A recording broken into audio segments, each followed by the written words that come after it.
ভাইরা আমার একটু ভালোভাবে খেয়াল করো, দেখো কোন বালতিতে বল রয়েছে। জি ভাইয়া, আমরা বুঝতে পেরেছি। এই যে এই বালতিতে বল রয়েছে, এই যে আমার 1000 টাকা, এই যে আমার 500 টাকা, এই যে আমারও 500 টাকা। এই তোমরা সবাই ভুল করতেছো, বল রয়েছে এই বালতিতে। ও আচ্ছা, ওই বালতিতে রয়েছে, তো আপনি লাগান ওই বালতিতে।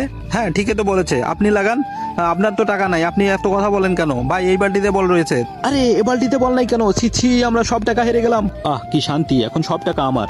দেখো তোমাদেরকে বললাম না যে এই বালতির নিচে বল আছে, তোমরা আমার কথা শুনলে তোমাদের এই টাকাগুলো হারাতে হতো না। ভাই মনে হয় মুরব্বী অনেক কিছুই জানেন, ওনার কথা শুনতে হবে। হ্যাঁ ঠিক বলেছিস।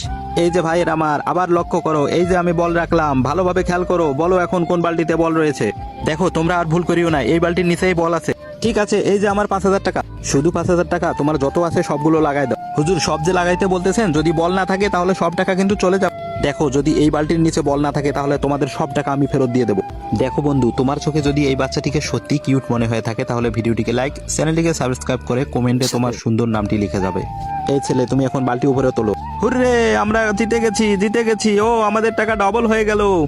দাও দাও, আমাদের টাকা দিয়ে দাও তুমি। আরে মুরব্বী ওই চাচা কোথায় গেল? তারপর কি হলো সেটা দেখার জন্য অবশ্যই চ্যানেলটিকে সাবস্ক্রাইব করে পার্ট 2 লিখে কমেন্ট করুন।